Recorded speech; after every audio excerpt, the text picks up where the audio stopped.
پہلا سوال یہ ہے کہ ایک آدمی وضو بنائے اور اعضائے وضو میں بازو دھونا بھول جائے تو کیا کرے؟ قبرستان میں ہاتھ اٹھا کر دعا کرنا جائز ہے یا نہیں؟ ہاتھ اٹھا کر دعا کرنا ثابت ہے، البتہ اگر کہیں یہ شام کے بعد جھاڑو لگانا کیسا ہے؟ جواب یہ ہے کہ جھاڑو لگانا رات اور دن کے کسی بھی حصے میں یہ شریعت مطہرہ میں اس کی ممانعت نہیں ہے۔ پہلا سوال یہ ہے کہ ایک آدمی وضو بنائے اور اعضائے وضو میں بازو دھونا بھول جائے تو کیا کرے؟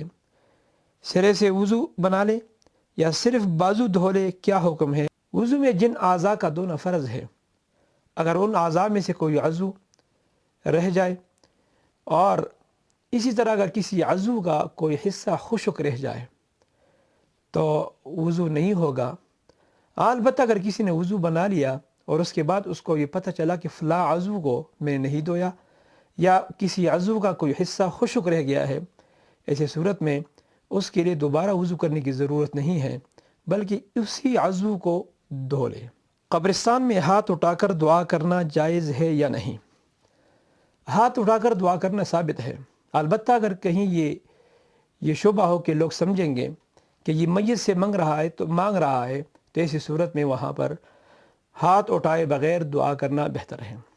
آداب زیارت یہ ہے کہ کھڑے ہو کر دعا کرے، اور اسی طرح اگر ہو سکے تو میت کے پیر کی جانب آئے، سورۃ فاتحہ، سورۃ الاخلاص، سورۃ بقرہ کے اول اور آخر آیات کو پڑھ کر ایصال ثواب کر لے میت کے لیے۔ اسی طرح بہتر یہ ہے کہ قبلہ کی طرف اس کا رخ ہو۔ ایک اور سوال، شام کے بعد جھاڑو لگانا کیسا ہے؟ جواب یہ ہے کہ جھاڑو لگانا رات اور دن کے کسی بھی حصے میں یہ شریعت مطہرہ میں اس کی ممانعت نہیں ہے، آپ کسی بھی وقت جھاڑو لگا سکتے ہیں۔ اسی طرح بعض لوگوں کا یہ نظریہ ہے کہ شام یا رات کے وقت ناخن کاٹنا جائز نہیں ہے، لیکن یہ نظریہ بھی شریعت مطہرہ کے اندر یہ ثابت نہیں ہے کہ شریعت نے اس سے روکا ہو۔ ایک مرتبہ ہارون الرشید نے امام ابو یوسف رحمہ اللہ سے پوچھا کہ رات کے وقت ناخن کاٹنے کا کیا حکم ہے؟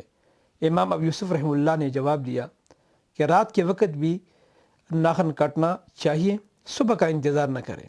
ہارون الرشید خلیفہ نے پوچھا اس پر دلیل کیا ہے؟ تو امام ابو یوسف رحمہ اللہ نے ارشاد فرمایا کہ خیر اور ثواب کے کام کو مؤخر نہیں کرنا چاہیے۔ اگر قید اولیٰ میں مقتدی نے التحیات مکمل نہیں کی اور امام کھڑا ہو جائے تیسری رکعت کے لیے تو مقتدی اپنی تحیات پوری کر سکتا ہے، لیکن اگر امام کے رکوع میں جانے کا اندیشہ ہو تو کیا تب یہ تحیات پوری کرے یا امام کے ساتھ قیام کرنا ضروری ہے؟ اگر کوئی مقتدی آ کر قید اولیٰ میں امام کے ساتھ شامل ہو جائے اور اسی اثناء میں امام تیسری رکعت کے لیے کھڑا ہو جائے تو مقتدی کے لیے ضروری یہ ہے کہ وہ تحیات کو پڑھے، ذرا جلدی جلدی پڑھے اور امام کے ساتھ پھر قیام کرے، اگرچہ امام کا رکوع میں جانے کا اندیشہ ہو۔ لیکن اگر کوئی مقتدی التحیات پڑھے بغیر اگر وہ امام کے ساتھ قیام اس نے کیا اور التحیات اس نے نہیں پڑھی تو چونکہ امام کے تبعیت میں ہے اور امام کی اقتداء میں ہے تو اس کے لیے اس کی نماز بالکل درست ہے، یہ نماز واجب الاعادہ نہیں ہے۔